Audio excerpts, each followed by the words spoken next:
নমস্কাৰ ND24 চাই থকাৰ বাবে আপোনাক ধন্যবাদ মই ৰাজদীপ বাইলুং বৰুৱা আজি আমি ND24 ৰ ষ্টুডিঅ'ৰ মজিয়াত নাই আজি আমি আহি উপস্থিত হৈছো ডিব্ৰুগড়ৰ এটা বিশেষ অঞ্চলত আৰু এখন বিশেষ ঠাইত ব্লজম এক্সোটিকা ইয়াত আহি উপস্থিত হোৱাৰ এটা মূল কাৰণো আছে সেয়া হৈছে যে আজি আমি চাৰিগৰাকীকৈ বিশেষ ব্যক্তিক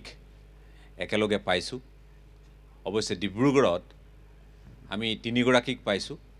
আৰু এগৰাকী আমাৰ পৰিৱৰ্তে আজি ষ্টুডিঅ'ৰ মজিয়াত আছে এই চাৰিগৰাকী ব্যক্তিৰ নাম আপোনালোকে বহুতেই জানে বহুতেই তেওঁলোকৰ গীত শুনিছে কথা শুনিছে তেওঁলোকৰ ৰচনা সম্ভাৰ দেখিছে নিজ গুণে মহিয়ান এই চাৰিগৰাকী ব্যক্তি আমি আজি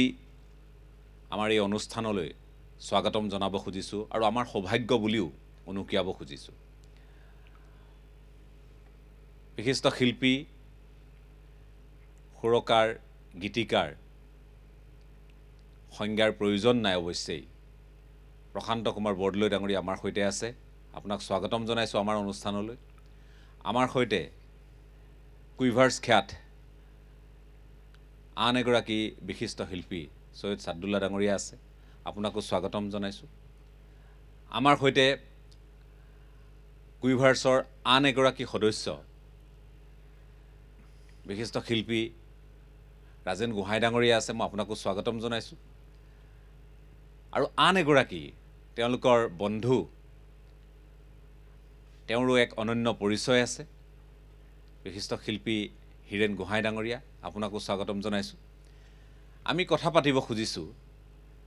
কিছু কথা মন্থন কৰিব খুজিছো বৰ্তমানৰ কথা পাতিব খুজিছো অনাগত সময়ৰ কথা পাতিব খুজিছো সময়ৰ বালিত এওঁলোকে নিজৰ চিন ইতিমধ্যে ৰাখিছে আৰু অসমত এনে ব্যক্তি হয়তো নোলাব যিসকলে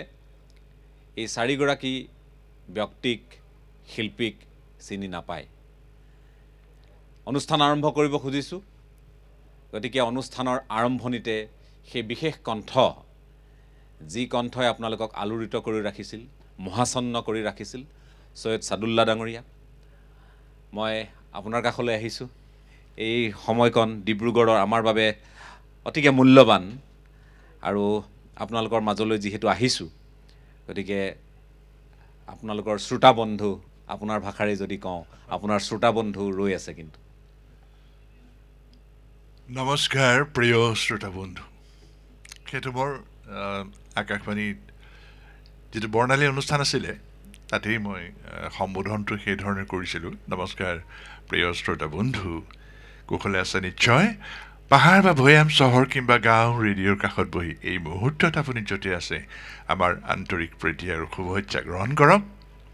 আপোনাক ক্ষন্তেক মনোৰঞ্জন দিবলৈ প্ৰস্তুত কৰা বৰ্ণালীৰ এই মুঠি চুটি অনুষ্ঠানলৈ আমি আকৌ উপস্থিত হৈছোহি আৰু মাইক্ৰফোনৰ সন্মুখত মই সৈয়দ সাদুল্লাহ এইটো আমাৰ তেতিয়া এনাউন্সমেণ্টটো আছিলে মোৰ বৰ্ণালী অনুষ্ঠানটো হাস্য ব্যংগৰ অনুষ্ঠানটো আছিলে আৰু হয় হয় কিন্তু এইটো মই আপোনাক কওঁ আমি সৰুৰে পৰা আজি এই পৰ্যায় পালোগৈ এই কণ্ঠই আমাক আজিও মহাচন্ন কৰি ৰাখে আৰু মোৰ সৌভাগ্য আপোনাৰ সৈতে মই বহি কিছু কথা পতাৰ সাহস কৰিছো দৰাচলতে দুঃসাহস কৰিছো আমাৰ যিসকল সন্মানীয় দৰ্শক যিসকলে আজিৰ অনুষ্ঠান চাই আছে আমি কথা কবিতা গীত সকলোৰে মাজলৈ যাম কিন্তু আজি যদি মই এই সন্ধিয়া আপোনাক কওঁ যে আপোনাৰ জীৱনৰ অমূল্য সৃষ্টিসমূহ যিসমূহ আছে তাৰ ভিতৰত অন্যতম যদি মই গুণগুণাবলৈ কওঁ বা যদি মই আপোনাক ক'বলৈ কওঁ কি ক'ব খুজিব এতিয়া প্ৰথমে কণ্ঠৰ কথাটো কৈছিলে সেইটো মই কৈ লওঁ যে একেবাৰে সৰুৰে পৰা বাল্যকালৰ পৰা মই ৰেডিঅ'ৰ এনাউন্সাৰ হ'ম তেনেকুৱা এটা মানে সপোন পুহি ৰাখিছিলোঁ অন্তৰত কাৰণ কি এই দ্বিতীয় তৃতীয় শ্ৰেণীৰ কথা মই আনৰ ঘৰত গৈ ৰেডিঅ' শুনিছিলোঁ তেতিয়া ভাবিছিলোঁ যে মই এদিন ৰেডিঅ' এনাউন্সাৰ হ'ম আৰু এতিয়া কথা হ'ল কি মাইক্ৰফোনৰ সিপাৰে আমাৰ আকাশবাণী ডিব্ৰুগড় কেন্দ্ৰৰ যিটো মাইক্ৰফোন তাৰ সিপাৰে মোৰ হাজাৰ অনুৰাগী শ্ৰোতাৰ আশীৰ্বাদ মৰম শ্ৰদ্ধা সেই তাৰে ফলশ্ৰুতি হ'ল আজি ৰাজদীপ বাইলুঙে আহি মোক এইষাৰ কথা সুধিছে। আপুনি কণ্ঠৰ কথা ক'লে, গতিকে কণ্ঠৰ কথাৰ পাছতেই মই যদি সম্ভৱ হয় সেই কণ্ঠৰে নিগৰিত এটি গীত যদি আমি এই সন্ধিয়া শুনিবলৈ পাওঁ। এতিয়া কথা হ'ল প্ৰথম সুৰ ৰাজেন গোহাঁইৰ কণ্ঠত মই গাবলৈ দিছিলোঁ। তাহানিতে আমি মোৰ সহপাঠী আছিল ৰাজেন গোহাঁই কানৈ মহাবিদ্যালয়ত ডিব্ৰুগড়ৰ। আৰু তেতিয়া এটা গান লিখি মই ৰাজেনক গাবলৈ দিছিলোঁ। সেই গানটো প্ৰথম গানটো দেই, কানৈ কলেজত কানৈ মঞ্চত সেই গীতটো গাইছিলে ৰাজেনে। ও চেনেহী ও মৰমী, কালি তুমি আহিছিলা নিশা মোৰে সপোনতে, খোপাতে ঐ গুজি কপৌ ফুল। এই গানটো তেতিয়া ৰাজেনক গাবলৈ দিছিলোঁ কানৈ মহাবিদ্যালয়ত। সেই মঞ্চত ৰাজেন গোহাঁই গাইছিলে। সেয়া আমাৰ আৰম্ভণি গানৰ।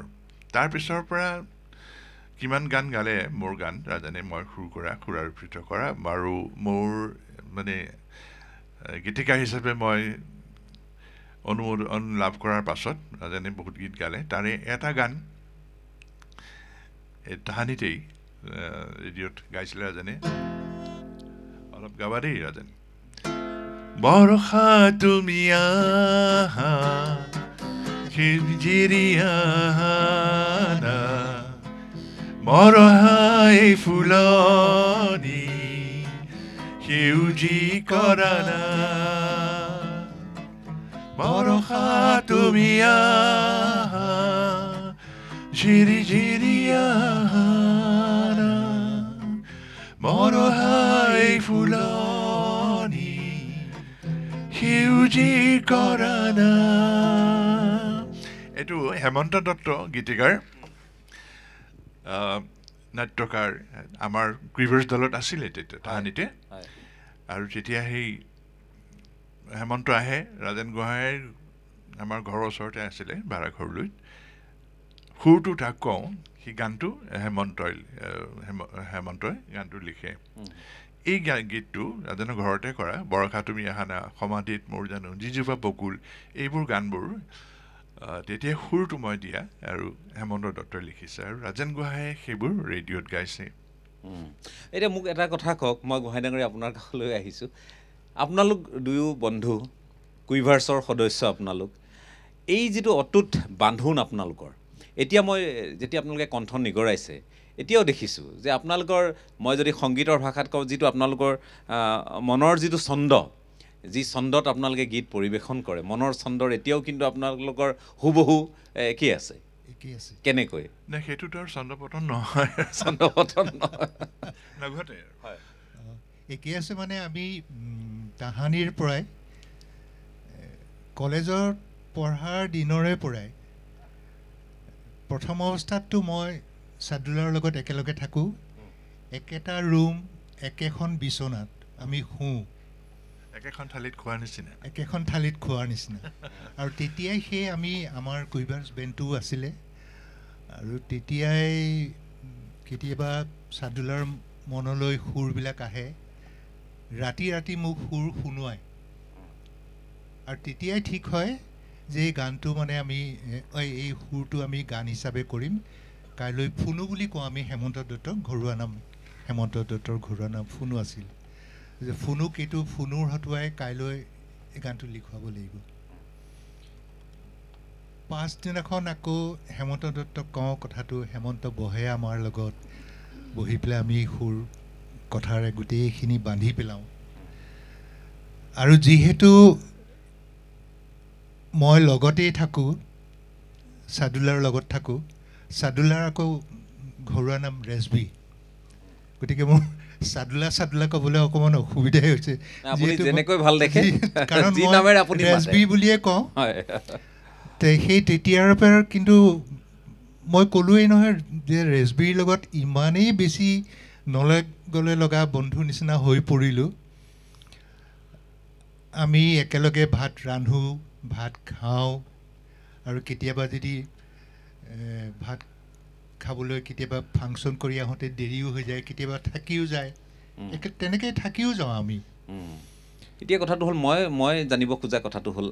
এই তেতিয়াৰ সময় আৰু এতিয়াৰ স্বাভাৱিকতে তফাত আছে আমি যেতিয়া আপোনালোকৰ বয়সৰ হ'ম তেতিয়াও আমি দেখিম যে আমাৰ সময়ৰ আৰু এই সময়ৰ যিটো আহিবলগীয়া সময় তাতো তফাত থাকিব তৎসত্ত্বেও হঠাৎ আমি যে দেখোঁ মই কোৱা নাই কোনোবাই ভাল গায় বেয়া গায় কিন্তু মই এইটো ক'ব খুজিছোঁ আপোনালোকৰ সংগ্ৰামৰ সময়খিনি বেলেগ আছিল আপুনি নিশ্চয় এবাৰতে আপুনি স্বীকৃতি লাভ কৰা নিশ্চয় নাছিল সেইটো হয় এবাৰতে স্বীকৃতি লাভ কৰাৰ কথা ওলাইছে যেতিয়া মোৰ নিজৰ একদম ব্যক্তিগত কথা এটা কওঁ ময়ে এতিয়া 1971 চনত প্ৰথম মই অডিশ্যন দিবলৈ গৈছিলোঁ গুৱাহাটী আকাশবাণীত সেইবাৰ কিন্তু মোৰ বেয়া হৈছে মই অডিশ্যনত পাছ কৰা নাই কিন্তু তাৰ পাছৰ বাৰ আকৌ যেতিয়া মই দিলোঁ সেইবাৰ কিন্তু মই এজনেই প্ৰাৰ্থী আছিলোঁ যি নেকি সেইবাৰ ওলাই গুচি গ'লোঁ পাছ কৰিছোঁ গতিকে সেই সময়ছোৱাৰ ভিতৰত যথেষ্টখিনি এই যে মই যে প্ৰথমবাৰ বেয়া কৰিলোঁ বেয়া কৰাৰ কাৰণে হ'ল কি মইনো কিহত বেয়া কৰিলোঁ নিশ্চয় ক'ৰবাত মোৰ কিবা ভুল আছে ক'ৰবাত মই ভালকৈ গাব পৰা নাই বা মোৰ উচ্চাৰণত ভুল আছে ঠিক এনেকুৱা কথা কিছুমান আহিছিলে আৰু যিখিনি কাৰণে নেকি মই যিসকল জনা শুনা ব্যক্তি আছিল বিশেষকৈ আমি সেইটো সময়ত মই জ্যোতিষ ভট্টৰ নাম ল'ব লাগিব তেখেত ডিব্ৰুগড়ৰে আছিলে তেখেতৰ ওচৰত মই গান শিকিবলৈ গৈছিলোঁ প্ৰথমবাৰ মই যেতিয়া বেয়া কৰিলোঁ তাৰপিছত তেখেতৰ ওচৰলৈ গ'লোঁ মই আৰু মই এই কথাটো সদায়ে কওঁ যে সেই সময়ত সেইসকল শিল্পীৰ কথাটো চাব ভৰ দুপৰীয়া আগষ্ট মাহ কিমান গৰম হয় মই থাকোঁ নালিয়াপুল বুলি ঠাই টুকুৰাত আৰু জ্যোতিষ ভট্ট থাকে উদয়পুৰত বহুত দূৰ সেই আগষ্ট মাহৰ দুপৰীয়া ভৰ দুপৰীয়াখন জ্যোতিষদাই চাইকেল মাৰি মাৰি মোক গান শিকাবলৈ আহিছে য'ত নেকি মই যাব লাগে গান শিকিবলৈ কিন্তু জ্যোতিষ ভট্ট আহিছে মোক গান শিকাবৰ কাৰণে ঠিক তেনেকুৱা ধৰণৰ শিল্পী মনৰে সেইখিনি মানুহক লগ পাইছিলোঁ আৰু মইতো ক'লোৱেই যে মোৰ বেয়া হৈছিল গতিকে মোৰ এটা মই ভাবিলোঁ যে নহয় মই শিকিব লাগিব গতিকে সেইখিনি সেই পৰ্যায় পাবলৈ মই যথেষ্ট কষ্ট কৰিবলগীয়া হৈছিল আৰু সেই কষ্টখিনি কৰাৰ কাৰণে হয়তো যিখিনি পালোঁ যিমানখিনি পালোঁ সেই কষ্টৰে হয়তো ফল পাইছোঁ হয় মই আৰু কথা পাতিম আপোনাৰ সৈতে হীৰেণ গোহাঁই ডাঙৰীয়াও আছে আৰু মই আপোনাৰ কাষলৈও যাম কিন্তু যদি সম্ভৱ হয় আজি যিহেতু অকণমান কথাবোৰ ওলোটাকৈ হৈছে আমি যদি কওঁ কাৰণ আমাৰ সৈতে প্ৰশান্ত কুমাৰ বৰদলৈ ডাঙৰীয়া আমাৰ ষ্টুডিঅ'ৰ পৰা সংযুক্ত হৈ আছে আমি আছোঁ ডিব্ৰুগড়ত হ'ব লাগিছিল ওলোটাটো যি কি নহওক তেখেতক আমি ডিব্ৰুগড়তে পাবলৈ যত্ন কৰিছিলোঁ আপুনি শুনিছে আমাৰ কথা বৰদলৈ ডাঙৰীয়া আমাৰ কথা শুনিছে হয় আপোনাৰ তিনিগৰাকী বন্ধু আমাৰ সৈতে আছে আপুনি বিশেষ কাৰণত আপুনি যিহেতু গুৱাহাটীলৈ যাবলগীয়া হ'ল মই আকৌ আপোনাক লগ পাম বুলি আহিছিলোঁ বা চাৰিওগৰাকীকে ডিব্ৰুগড়তে লগ পাম বুলি আহিছিলোঁ কিন্তু মই যিকোনো উপায়েৰে আপোনালোক চাৰি বন্ধুৰ কথা শুনিব খুজিছিলোঁ আমাৰ দৰ্শকসকলকো শুনাব খুজিছিলোঁ গতিকে আজিৰ এই সময়খিনিত আপোনাৰ কি অনুভৱ হৈছে না খুব ভাল লাগিছে মই অনুভৱ কৰিছোঁ মই যে ডিব্ৰুগড়ত থাকিব নোৱাৰিলোঁ তাৰ বাবে দুখিত আৰু কিন্তু লগতে যে মই যে এনেকৈ হ'লেও যে আপোনালোকৰ সৈতে মানে যোগাযোগ কৰিব পাৰিছোঁ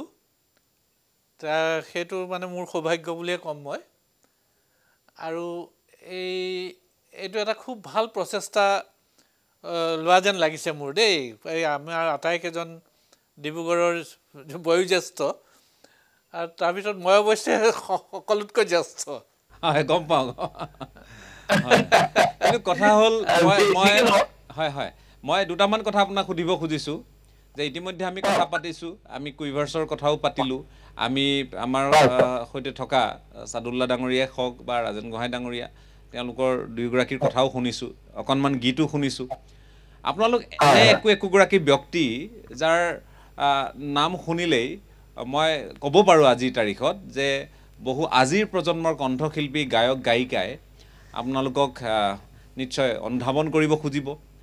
যিসকলে প্ৰকৃততে সংগীত এই জগতখনক তেওঁলোকে পেছাগতভাৱেই হওক বা যিকোনো ধৰণেই আৱেগিকভাৱেই তেওঁলোকে সাৱটি ধৰি আছে আপোনাৰ দ্বাৰা ৰচিত গীত নোগোৱা মানুহৰ সংখ্যা হয়তো নোলাব প্ৰয়াত সুধাকণ্ঠ ডক্টৰ ভূপেন হাজৰিকাৰ পৰা আৰম্ভ কৰি কিমানে যে গালে আপোনাৰ গীত একেধৰণে হীৰেণ গোহাঁই ডাঙৰীয়াৰো সেই একেই তেওঁৰ সৌভাগ্য ঘটিছে গতিকে সেই তেতিয়াৰ পৰা এতিয়ালৈ এই গোটেই সময়খিনিক যদি আপুনি জুখি চাবলগীয়া হয়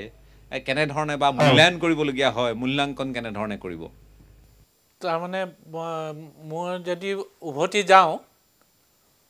মানে মোৰ সংগীত জীৱনৰ এই যাত্ৰালৈ তেতিয়াহ'লে মই ক'ব লাগিব মই যেতিয়া কলেজত পঢ়িছিলোঁ এই কলেজত পঢ়োঁতে মানে তেতিয়ালৈকে মই আচলতে মিউজিকত নাছিলোঁ মানে স্কুলৰ সময়ছোৱা মই খেলিছিলোঁ ফুটবল খেলিছিলোঁ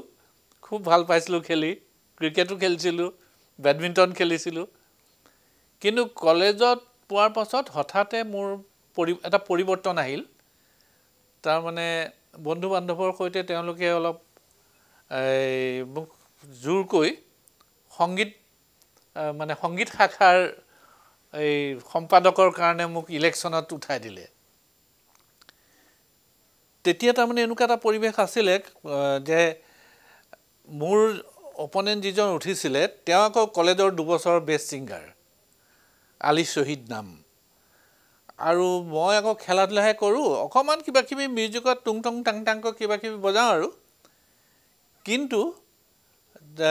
যেতিয়া আমি ভোট বিচাৰি যাওঁ লগৰ মানে ল'ৰা ছোৱালী মোৰ সহপাঠীবিলাকক তেওঁলোকে কয় যে যোনে ভাল গান গাব তেওঁক দিব মই গানেই নাগাওঁ যি কি নহওক সেই সময়ত তফজুল আলী ছাৰ আছিলে গীতিকাৰ সুৰকাৰ তফজুল আলী আমাৰ ছাৰ তেখেতেও যথেষ্ট মোক অনুপ্ৰেৰণা দিছিলে সুবীৰ মুখাৰ্জী কানু মুখাৰ্জী মোৰ খুব বন্ধু আছিলে তেওঁ মোক সহায় কৰি এটা গীত সুৰ কৰি দিলে জিতেন চুতীয়া বুলি এজন ধেমাজিৰ ল'ৰা কবিতা লিখে তাক তেওঁক জোৰ কৰিলোঁ তেওঁ এটা গীত মোক দিলে লিখি সেই গীতটো মই আচৰিত ধৰণে যিদিনা প্ৰথম ফাংচনত গাইছোঁ কাদৈ কলেজত মই 3বাৰ গাবলগীয়া হ'ল গতিকে 3বাৰ গাবলগীয়া হোৱা মানে মই সংগীতলৈ আহি গ'লোঁ মানে খেল বাদ দিবলগীয়া হ'ল তেতিয়া তাৰ পাছতে মই সেইটো 1963 দেই তাৰ পাছতে আহি মই সংগীতলৈ আহি গান সুৰ কৰিবলৈ চেষ্টা কৰিলোঁ লিখিবলৈ চেষ্টা কৰিলোঁ গান লিখি 67তে তাৰমানে 66ত মই গান প্ৰায় 25টা গানৰ যিটো প্ৰয়োজনীয় হয় ৰেডিঅ'ত ছাবমিট কৰিলোঁ গুৱাহাটী আৰু 67ত মই এপ্ৰুভেল পালোঁ আৰু সেয়ে মোৰ সংগীত যাত্ৰাৰ আৰম্ভণি বুলি ক'ব লাগিব এই ক্ষেত্ৰত অৱশ্যে মই জ্যোতিষ দা আমাৰ ঘৰৰ ওচৰতে আছিলে মোৰ দাদাৰ দৰে তেওঁ যথেষ্টখিনি মোক গাইডেন্স দিছিলে আৰু তেখেতে মোৰ প্ৰথম যিটো মই অলপ চিৰিয়াছলি যিটো গীত লিখিছিলোঁ জীৱন পাত্ৰটি তুমি কিহেৰে পূৰ্ণ কৰিবা সেই গীতটো গাইছিলে আৰু খুব পপুলাৰ হ'ল আৰু প্ৰথম গীতটো লিখি মই সুৰ কৰিলোঁ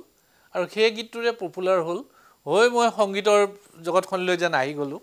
আৰু তাৰপিছৰ পৰাই যিসকল আৰ্টিষ্ট যাকে লগ পাইছোঁ গুৱাহাটীলৈ প্ৰায়ে অহা হয় কুল বৰুৱা খুবেই বন্ধু আছিলে মোৰ কুল বৰুৱাই তাৰপিছতেই মোৰ পৰা গীত বিচাৰিলে মই লিখিলোঁ তেনেকৈ নাচাবা আজলি ছোৱালী তাৰপাছত জেপি দাস হীৰা দাসৰ খুব ভাল গান গাইছিলে জেপি দাসৰ বৰ্তমান মানে তাৰপাছত পত্নী তেওঁ যি কি নহওক এই তেনেকৈ সংগীত জীৱন আৰম্ভ হ'ল মই আপোনাক এটা অনুৰোধ জনাব খুজিছোঁ আপুনি যদি আমাৰ কথা শুনি আছে মই কৈছোঁ ইতিমধ্যে আপুনি কৈছে যে আপোনালোক খুব বন্ধুৰ দৰে হয়তো অকণমান বয়স কাৰোবাৰ অকণমান আপুনি কৈছে আপুনি জ্যেষ্ঠ হ'ব বাকী সকলোতকৈ কিন্তু আপোনালোকৰ মই জানো কথাখিনি কিন্তু আমি খুব বন্ধু কিন্তু মানে সেই জ্যেষ্ঠ যদিও কিন্তু আমি এই ৰাজেন হীৰেন ৰেছবি আমি মানে সেই বয়সৰ ডিফাৰেঞ্চটো নাভাবোঁ আৰু আমি আটাইকেইজন বন্ধুৰ দৰে তাহাঁত মোৰ ভাইৰ বন্ধুটো হয় হয় এতিয়া মই আপুনি চাওক এটা কথা আমি সকলোৱে জানো যে এজন গীতিকাৰে যেতিয়া ৰচনা কৰে যিয়ে ৰচনা নকৰক এগৰাকী মাতৃয়ে সন্তান জন্ম দিয়াৰ ধৰণৰে কথাবোৰ তেনেধৰণেই আগবঢ়াই নিয়ে তুলি তালি ডাঙৰ দীঘল কৰে গীতটোকো তেনেধৰণে বিকশিত কৰে গতিকে তাত নিজৰ গোটেই চিন্তা চেতনাখিনি তাত আপোনালোকে ঢালি দিয়ে এতিয়া মই যদি আপোনাক সুধো আপোনাৰ ইমান হাজাৰ হাজাৰ আপোনাৰ গীত তাৰ মাজত যদি আপোনাৰ আটাইতকৈ প্ৰিয় মই যদি 5টা গীতৰ কথাও যদি কওঁ মই বাকি সকলোৱে প্ৰিয় মই জানো কোনো সন্তান কোনো মাতৃৰ কাৰণে যি ধৰণে অপ্ৰিয় হ'ব নোৱাৰে কোনো গীতিকাৰৰ বাবে কোনো এটা গীতেই অপ্ৰিয় হ'ব নোৱাৰে আপোনাৰ সহস্ৰাধিক গীতৰ মাজত মই যদি 5টা গীত এনে ধৰণৰ গীত যিকেইটা আপুনি ৰচনা কৰি আপুনি গৰ্ব অনুভৱ কৰে বাকিবোৰৰ সমান্তৰালকৈ যে এই 5টা কিন্তু অকণমান বিশেষ বাকিবোৰতকৈ অকণমান বিশেষ সেই 5টা গীত আপুনি কোনকেইটা বুলি আপুনি ক'ব খুজিব এই ক্ষেত্ৰত মই প্ৰথমে ক'ব লাগিব শ্ৰদ্ধা জনাই ডক্টৰ ভূপেন হাজৰিকাক যেতিয়া মই 3টা গীত গোৱাইছিলোঁ 1982 চনত এখন ছবিৰ বাবে তাত জীৱন জুৰি গীতেই গালোঁ প্ৰেৰণাৰ স্মৃতিৰে ভাহে সেই গীতটোৰ নাম ক'বলৈ মানে কথা ক'বই লাগিব কাৰণ ভূপেন দাই ইমান আন্তৰিকতাৰে গীতটো শিকিছিলে আৰু গাইছিলে গানটো অৱশ্যে কিছু জনপ্ৰিয়ও হৈ গৈছে তাৰ পাছতে দ্বিতীয়তে মই ক'ম মুন্মী বৰাৰ মই বহু গীত কৰিলোঁ প্ৰায় 20টামান গীত কৰিলোঁ কম সময়তে 3টা বছৰৰ ভিতৰতে সেই মুন্মী বৰাৰ গীতৰ হাৰ্দি কোমল জোনাক মায়াৰে মন উতলা কৰে দ্বিতীয় হয় তৃতীয় গান মই ক'ম যে ডলি ঘোষক মই তাই যেতিয়া গীত গোৱা আৰম্ভ কৰা নাই তেতিয়াৰ পৰাই মই গীত শিকাইছিলোঁ মানে মোৰ ওচৰলৈ আহিছিলে তাই গীত শিকিবৰ বাবে তাৰপিছত তাই বহু গীত গালে এদিন কথাই কথাই তাই কৈছে যে মোৰ 30টামান গীত গাইছে তাই লিষ্ট এখনো বনাই দিছে মোক তাৰ ভিতৰত ভাল লাগে মোৰ ফুলপাহি পুৱা উঠিয়ে দেখি সেই গীতটো 3 নম্বৰত ক'ম চতুৰ্থ ক'ম মই এটা গীত লিখিছিলোঁ খুব আগতেই সেইটো হ'ল কুল বৰুৱাৰ কথা কৈছোঁ যে কুল বৰুৱাই তেনেকৈ নেচাবা আজলি ছোৱালী মনকে জুখিবলৈ নাই তোলাচনী সেই গীতটো গাইছিলে আৰু সেই গীতটো খুব জনপ্ৰিয় হ'ল অৱশ্যে আৰু কুলই মোক ক'লে কুল বৰুৱাই এই তেওঁ ঢুকুৱাৰ কেইদিনমান আগতে যে যিমান অনুষ্ঠানলৈ কুল বৰুৱা গ'ল প্ৰথমে বোলে সেই গীতটোৰ বাবে দাবী জনায় যে সেই গীতটো গাবই লাগিব আৰু তেওঁ সকলো অনুষ্ঠানতে এই গীতটো গাইছে আৰু তাৰ পাছত মই ক'ম যে পুলক বেনাৰ্জীয়ে মোৰ এটা গীত গাইছিলে এই কাৰ বাবে বাট গীত গোৱা কাৰ বাবে বাট চোৱা এই গীতটো 1973 চনতে ৰেকৰ্ডিং হ'ল সেইটো আৰু অৱশ্যে সেই আপুনি কোৱাৰ দৰে যে প্ৰতিটো গীতেই নিজৰ খুব সন্তানৰ দৰে কিন্তু তাৰ মাজত এই গীতকেইটা প্ৰথমে মনলৈ আহি যায় তেনেকৈ আৰু গীত আছে অৱশ্যে কিন্তু এই গীতকেইটাৰ কথা সেইকাৰণে 5টা গীতৰ ভিতৰত মই কৈছোঁ আৰু মই মই মই মই ভাবোঁ যে আপোনাৰ এই 5টা গীতৰ কথা সুধি মই আপোনাৰ প্ৰতি অন্যায় কৰা নাই মই ভাবোঁ আৰু এইটো কথা মই অনুভৱো কৰোঁ যে হয় 5টা বাচিবলৈ দিলে বা আপুনি নিজাকৈও ক'বলৈ গ'লে আপুনি যেন ক'ৰবাত আপুনি যেন বাকী গীতসমূহ নিজৰে সৃষ্টিসমূহৰ প্ৰতি বৈষম্য কৰা হ'ব এনে এটা অনুভৱো হয়তো আপোনাৰ হ'ব পাৰে তাৰ বাবে মই ক্ষমা বিচাৰিছোঁ পুনৰ আপোনাৰ সৈতে কথা পাতিম আমি কথা পাতি আছোঁ মই হীৰেণ গোহাঁই ডাঙৰীয়াৰ কাষলৈ আহিব লাগিব তাৰ পূৰ্বে এটা চমু বাণিজ্যিক বিৰতি লৈ লৈছোঁ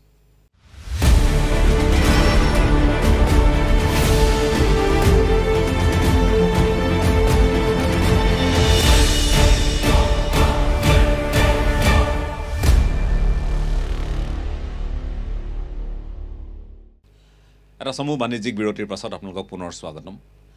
আমি ডিব্ৰুগড়ত আছোঁ আৰু মই এটা কথা ক'বলৈ ভাল পাম, যেতিয়া মই ক'লোঁ যে ডিব্ৰুগড়লৈ মই আহি আছোঁ, উদ্দেশ্য কি মোক এগৰাকী মোৰ শুভাকাংক্ষীয়ে সুধিলে।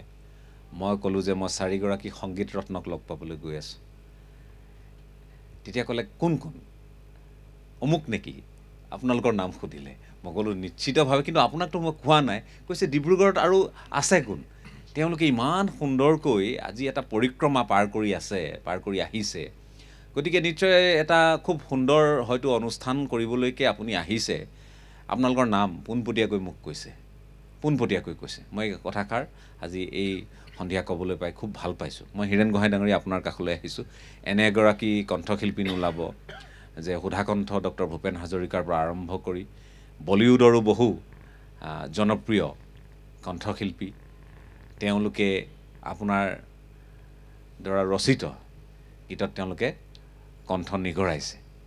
গতিকে এই অনুভৱটো নিশ্চয় যথেষ্ট আপোনাক সুখ দিয়ে, নাবিল আনন্দ দিয়ে, তাত কোনো সন্দেহ নাই। কিন্তু আমাক অপাৰ আনন্দ দি আহিছে অতদিনে। গতিকে এই পৰিক্ৰমাটোৰ বিষয়ে যদি মই আপোনাক ক'বলৈ কওঁ, আৰু তাতোতকৈ ভাল লগা কথা এটা মই যেতিয়া গম পালোঁ আহি থাকোঁতে, মই যেতিয়া কৈছোঁৱেই যে শুভাকাংক্ষী এগৰাকীয়ে সোধোঁতে মই যেতিয়া ক'লোঁ, আপোনাৰ নামটো লওঁতে ক'লে যে আপোনাৰ ঘৰ শিমলুগুৰিত নহয় জানো? মই ক'লোঁ হয় শিমলুগুৰিত। তেতিয়া ক'লে তেখেতেও শিমলুগুৰিতেই অধ্যয়ন কৰিছিলে, তেখেতৰ মোমায়েকৰ ঘৰ নিচা দেউকৰ ঘৰ আছিল শিমলুগুৰিত। তেনেকৈ মোক যেতিয়া ক'লে, মই ক'লোঁ হয় নেকি? মই তেতিয়া নিশ্চয় কথাটো তেখেতৰ কাষলৈ লৈ যাম। আৰু মোৰ চিনাকি, আমাৰ সকলোৰে শ্ৰদ্ধাৰ শিমলুগুৰিৰ এগৰাকী বিশিষ্ট সাংবাদিক আছিল, তেখেত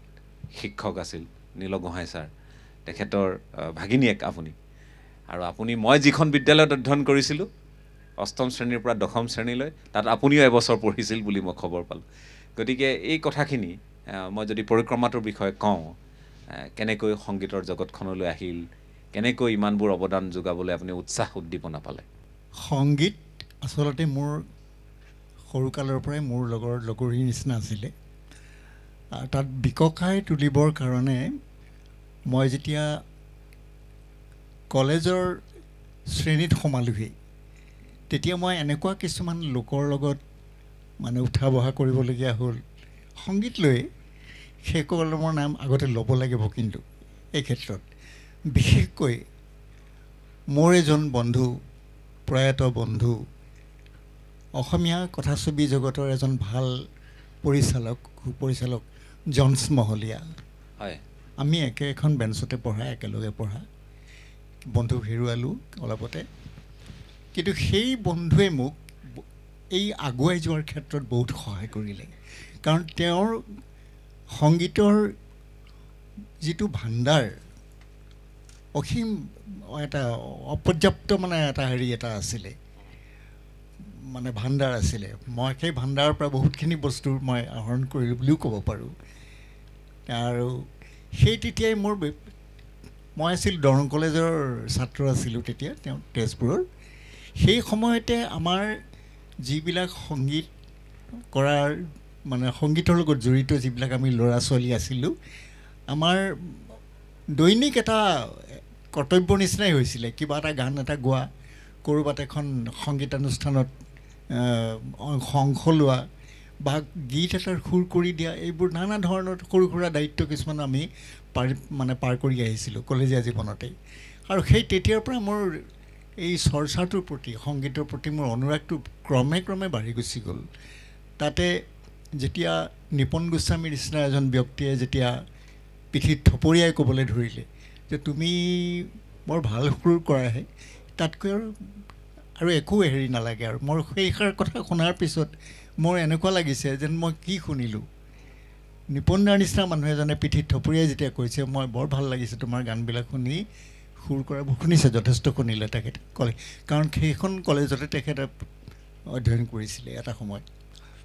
তাৰ পিছত ক্ৰমে এইটো বাঢ়ি অহাৰ পিছত যেতিয়া মোৰ আকাশবাণীৰ গুৱাহাটীৰ কেন্দ্ৰত মই ঘোষক হিচাপে, অস্থায়ী ঘোষক হিচাপে মই কাম কৰিবলগীয়া হৈছিলে 2 বছৰ। সেই সময়ত এটা মোৰ ব্লেছিং ইন ডিছগাইজৰ নিচিনা কথা এটা হ'ল। সেইটো হ'ল কি যে মই তাত থাকোঁতে মই কেজুৱেল আছিলোঁ যদিও মই কিন্তু সদায় ৰেগুলাৰ এজন ঘোষকৰ নিচিনাকৈ সদায় প্ৰতিদিনাই গৈ থাকিবলগীয়া হৈছিলে কাৰণ তাত ঘোষকৰ সংখ্যা আছিলে যথেষ্ট তেওঁলোকে ছুটি যেতিয়া লয় সেই ছুটিবোৰ পূৰাবৰ কাৰণে আকৌ মোকেই মাতে গতিকে মই 30টা দিনেই মই কাম কৰিবলগীয়া হোৱাৰ কাৰণে মোৰ এটা সুবিধা হৈছিলে কি তালৈ অহা যোৱা কৰি থকা যিমানবোৰ কণ্ঠশিল্পী গায়ক নাট্যকাৰ সকলোৰে লগত পৰিচয় হোৱাৰ এটা সুযোগ পাইছিলোঁ আৰু তেওঁলোকে কৰা কামবিলাক মই মন দি মানে হেৰি চাব পাৰিছিলোঁ তেতিয়াতো ৰেডিঅ'ৰ বাহিৰে বিকল্পও নাছিল তেনেধৰণৰ বিকল্প তেতিয়া নাছিলে কোনো বিকল্প নাছিলে ৰেডিঅ' এটা ডাঙৰ কথা আৰু ৰেডিঅ' চেণ্টাৰত কাম কৰা বুলি ক'লে আৰু ডাঙৰ কথা আৰু তে সেই সময়ত যিহেতু মই ভাল ভাল গায়ক মানে বিখ্যাত গায়কসকলৰ এটা সান্নিধ্য পাইছিলোঁ তেতিয়াই সেইকাৰণেই নেকি মই অনুৰাগটো মোৰ আৰু বৃদ্ধি পালে পিছলৈ গৈ তাৰপিছত যেতিয়া আকাশবাণী ডিব্ৰুগড় কেন্দ্ৰলৈ যেতিয়া মোক পঠিয়াই দিয়া হ'ল ইয়াত তেওঁলোকে পঠিয়াই দিলে মোক যে নতুন কেন্দ্ৰ হৈছে আপুনি যদি তাত থাকে ভাল পাবনে নাপায় মই বোলো নিশ্চয় ভাল পাম মোক পঠিয়াই দিয়ক ডিব্ৰুগড়লৈ মই আহিলোঁ 69 চনৰ জানুৱাৰী মাহৰ 1 তাৰিখে মই ইয়াত মকৰল হ'লোঁ ঘোষক হিচাপে স্থায়ী ঘোষক হিচাপে আৰু সেই সময়ছোৱাৰ পৰা 76 চনলৈকে মই নানা ধৰণৰ আপোনাৰ বিখ্যাত শিল্পীসকলক আমাৰ ষ্টুডিঅ'ৰ মজিয়াত আকাশবাণীৰ ষ্টুডিঅ'ৰ মজিয়াত দেখা পালোঁ তেওঁলোকৰ যিবিলাক কণ্ঠশিল্পী হওক বা বাদ্যশিল্পী হওক সৰ্বভাৰতীয় ভিত্তিত যিবিলাক মানে বিখ্যাত হৈ উঠিলে সেই সকলো মাজে মাজে ইয়ালৈ আহে অনুষ্ঠান কৰে তে এনেকৈ দেখাৰ পাছত লাহে লাহে মোৰ অনুৰাগটো আৰু বাঢ়িবলৈ ধৰিলে ইতিমধ্যে 1974 চনত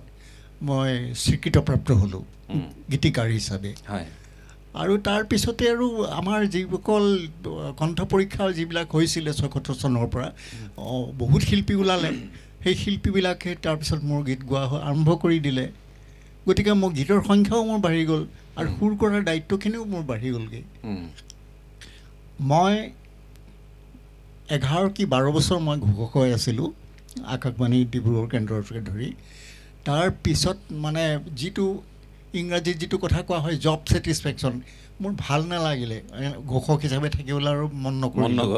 তাৰপিছতে মই এটা পৰীক্ষা দিবলগীয়া হ'ল কম্প'জাৰশ্বিপৰ কাৰণে সেইটোত উত্তীৰ্ণ হ'লোঁ হোৱাৰ পিছত 76 চনৰ পৰা মই মানে কেন্দ্ৰৰ এটা হেৰি এই চাকৰিটো মকৰল পালোঁ মানে কম্প'জাৰশ্বিপৰ চাকৰিটো গতিকে সেই তেতিয়াৰ পৰাতো দায়িত্ব বাঢ়ি গ'ল সুৰ কৰাৰ দায়িত্ব দিনে 6টা গীতৰ সুৰ কৰিব লাগে 3গৰাকী 4গৰাকী শিল্পীক শিকাব লাগে এনেকৈ কৰোঁতে মানে সুৰৰ যিটো সুৰৰ সংখ্যাটো বৃদ্ধি কৰি নিবলগীয়া হ'ল কম্প'জাৰ হিচাপে আৰু তাৰ উপৰিও কম্প'জাৰ হিচাপে এইটো ৰেডিঅ'ৰ ভিতৰত চোৱাৰ কথা বাহিৰত যিসকল আমাৰ বাহিৰৰ পৃথিৱী এখনো আছে নহয় সেইখনৰ লগত আকৌ আৰু তাতোতকৈ অলপ অধিক চৰা হ'ল কথাবিলাক ক'ৰবালৈ যাবলগীয়া হ'ল কোৰাছ লৈ যাবলগীয়া হ'ল ক'ৰবাত গান শিকাবলগীয়া হ'লগৈ দূৰলৈ গৈ দায়িত্ব বাঢ়িল এনেকুৱা ধৰণৰ এই এনেকৈ অনুৰাগে যিহেতু বাকী সকলোকে সুধিছোঁ কিন্তু মই এতিয়া আৰু দুটামান কথা সেয়া হ'ল যে আপুনি নিজে এগৰাকী সুৰকাৰ আপুনি গীতিকাৰো আৰু আপুনি কণ্ঠও এটা সময়ত আপুনি গান গাইছে নিগৰাইছে আপুনি গতিকে আজি মই ভাবোঁ যি যেনেকৈয়ে নহওক মই অনুৰোধটো কৰিব খুজিছোঁ মই সকলোৰে পৰা শুনিবলৈ আকৌ সময় অহাৰ লগে লগে যত্ন কৰিমেই কিন্তু এতিয়া মই যদি আপোনাক কওঁ আপোনাৰ ভাল লগা 2-এটা গীত যদি আপুনি গুণগুণাব খোজে আৰু যদি সহযোগ কৰে ছাদুল্লাহ ডাঙৰীয়া ভাল পাওঁ বুলি কাকো যে নেপালোঁ কৈ মোৰ ভাল পোৱা এতিয়া এখনি গোপন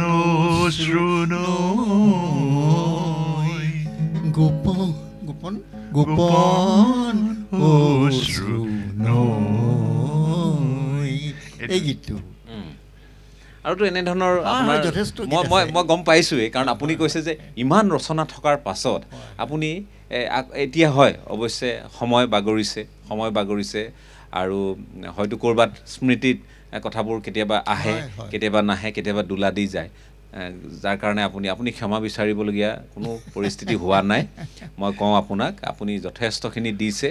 আৰু এইখিনি আমি সমৃদ্ধ হৈছোঁ এইবোৰ শুনি আমি ডাঙৰ হৈছোঁ তাত কোনো বেলেগ প্ৰশ্নই আহিব নোৱাৰে মই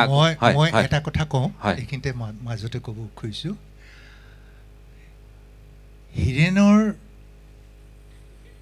কিছু গীত আছে বিশেষকৈ ৰোমান্টিক গীত অতি সাংঘাতিক হীৰেণে মোৰ কাৰণে এটা গীত লিখিছিলে গীতটোৰ কথাখিনি আছিলে এনেধৰণৰ উভতি গৈও কিয়নো আহিলা ঘূৰি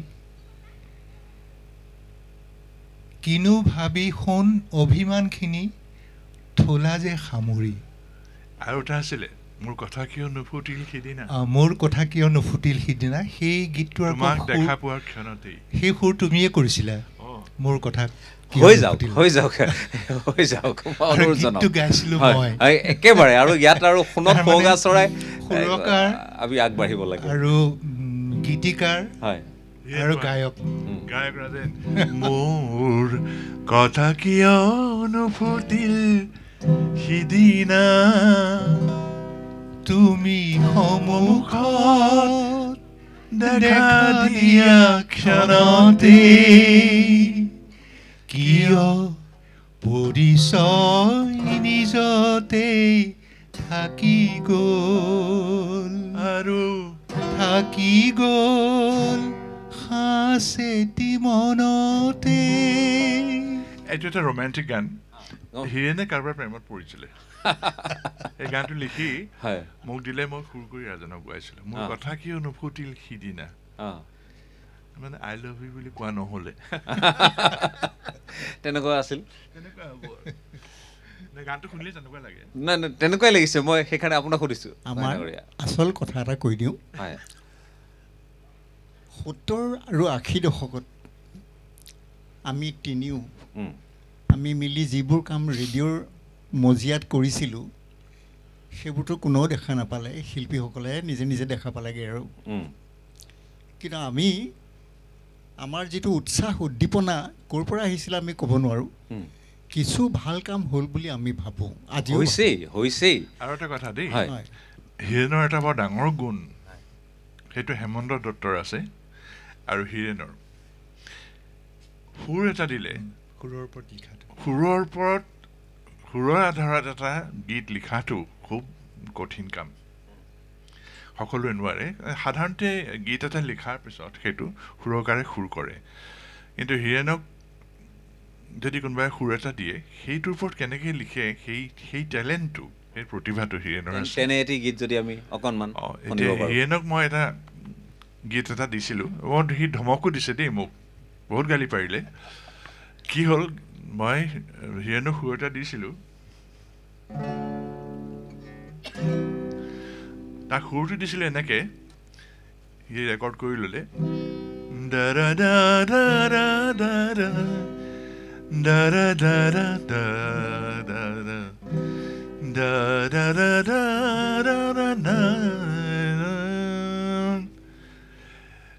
সি বোলে বাৰু হ'ব ঘৰলৈ গৈ ইমান ধুনীয়া মানে সুৰটোৰ আধাৰত সি লিখি আনিলে সি মোক সুধিলে কেতিয়া লাগিব মোৰো কাইলৈ দিব পাৰিলে ভাল হয় নহয় মই চেষ্টা কৰিম সি কি লিখিলে জানা গানটো মই চিন্তাই কৰিব পৰা নাই ৰিমঝিম বৰষাতে শুনো আজি বাৰে বাৰে কাৰেনো মিঠা গুঞ্জন এইটো গান দেই ডলি ঘোষাই গান আহি মোক কাগজখন দিলে ৰাজবি এই গানটো লোৱা আৰু এটা খবৰদাৰ দেই মোক এনেকৈ গান নিদিবা কাইলৈ লাগে বুলি নক'বা মই ভাবিলোঁ যধমতে কিবা এটা লিখি আনিছে চাগে লিৰিক্সটো চালোঁ সুৰটোতো মই দিছোঁ সুৰৰ আধাৰত লিখিলে ৰিমঝিম বৰষাতে ক্লাছিকেল আধাৰত লিখিছিলোঁ সুৰ কৰিছিলোঁ সেইটো সি মোক আনি দিলেহি সেইদিনাই মই ভাবিলোঁ মাই গড ইমান সুন্দৰকৈ আৰু এটা কথা কি এটা শব্দ মই তাত সলনি কৰিবলগীয়া নহ'লে মই প্ৰাসংগিকভাৱে এটা কথা ক'ম নাই কওক কথাটো হৈছে ৮০ দশকৰ পৰা ৯০ দশকৰ ভিতৰত সেই সময়ছোৱাত কেছেট নিৰ্মাণৰ এটা পয়োভৰ চলিছিলে মহাপয়োভৰ মানে কোনে কিমান কেছেট উলিয়াব পাৰে এতিয়া কল্পনা কৰক যে সেই কেছেট যেতিয়া কৰিবলৈ যেতিয়া সুবিধা এটা ওলাই আহিছিলে ৰাইজৰ গায়কো যথেষ্ট ওলাইছিলে প্ৰডিউচাৰো যথেষ্ট ওলাইছিলে টকা পইচা খৰচ কৰিব পৰা আকৌ হীৰেণ গোহাঁইৰ ঘৰত লাইন মই বোলো নমস্কাৰ কাৰণ মই ইমানখিনি গান মই লিখিম কেনেকৈ লিখি দিম এসপ্তাহত ৪০-৫০টালৈকে মোক গানৰ ফৰমাইছ আহিছিলে আপুনি কিমানলৈকে লিখিছে মই খুব বেছি ১২-১৫টালৈকে লিখি দিছোঁ সপ্তাহত লিখি দিছোঁ তেওঁলোক তেতিয়া আমাৰ কেছেট ৰেকৰ্ডাৰ যিহেতু আছিলে ঘৰতে সেইবিলাকতে আমি কৰি কৰি তেওঁলোকক পঠিয়াই দিওঁ বা তেওঁলোকে নিজে হ'লেও আহি শিকি লৈ গুচি যায় গতিকে সেই সময়ছোৱাত যেতিয়া আপুনি মন কৰিব এনকে প্ৰডাকশ্যনছ আৰু মিউজিক মেকাৰ্ছ দুটা অনুষ্ঠান আপুনি পাইছে তেওঁলোকে এটা মহা এটা বয়োভৰ এটা তেওঁলোকৰ মাজত এতিয়া যে কোনে কিমান কেছেট কৰিব পাৰে কোনে কিমান ভাল শিল্পী আৱিষ্কাৰ কৰিব পাৰে সেই সময়ছোৱাতেই আমি প্ৰযোজকৰ তাগিদাত আমি গান লিখিবলগীয়া হৈছিলে মই মোৰ কথা কৈছোঁ ধৰি লওক আপোনাৰ সেই সুযোগ এটা ডাঙৰ সুযোগ সোণালী সুযোগ এটা পাইছিলোঁ সেই সময়ত সেই সুযোগটো পোৱাৰ কাৰণে মই আশা ভোছলে অনুৰাধা পাৰোৱাল বা সুৰেশ ৱাটেকাৰ কুমাৰ চানু প্ৰভৃতিলৈ হয়তো এটাকে হ'লেও মই গীত লিখিছিলোঁ তেওঁলোকে অহা মানে কাৰণ সেইটো এৰিব নোৱাৰি কাৰণ তাত এটা সেইটো এৰিব পৰা বস্তু নহয় ঠিক আছে মই আৰু কথা পাতিম আপোনালোকৰ সৈতে মই বৰদলৈ ডাঙৰীয়াও আমাৰ সৈতে আছে তেখেতৰ কাষলৈও যাম আৰু কিছুমান কথা পাতিবলগীয়া আছে এই জগতখন আমি কিন্তু ধৰি ৰাখিব লাগিব এওঁলোকে আমাক সম্ভাৰ দিছে ৰচনা দিছে আৰু সুৰ সংগীত দিছে এইখিনিক আজিৰ প্ৰজন্মটোৱে কেনেধৰণে আগুৱাই নিব পাৰে বা এই তেওঁলোকৰ সৃষ্টিৰাজিয়ে যি ধৰণে আমাৰ সংস্কৃতিৰ ভঁৰাল চহকী কৰিছে আমি কৈ থাকোঁ যে আমি অপসংস্কৃতিক আমি ঠাই নিদিওঁ দিছোঁ অপসংস্কৃতিক ঠাই দিছোঁ আৰু এই যি চহকী সংস্কৃতি ক'ৰবাত একাষৰীয়া হৈ আজি যেন পৰি আছে যথেষ্ট গধুৰ মন এটাৰে ক'বলগীয়া হৈছে এইখিনি কথা এই বিষয়বোৰক লৈও অকণমান কথা পাতিম বাণিজ্যিক বিৰতিৰ পাছত পুনৰ আহি আছোঁ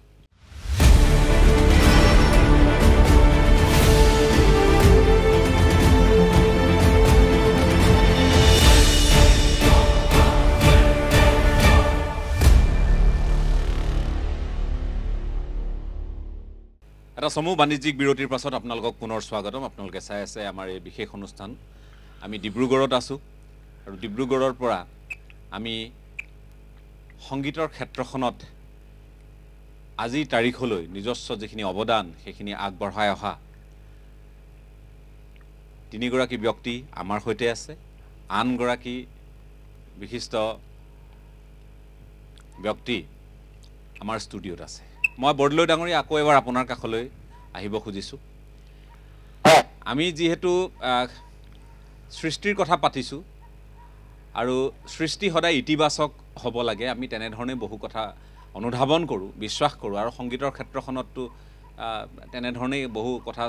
বা চেতনাৰ বিকাশ ঘটে মই যদি আপোনাক এই মুহূৰ্তত সোধোঁ কাৰণ আপোনালোকে যথেষ্টখিনি অৱদান আগবঢ়াইছে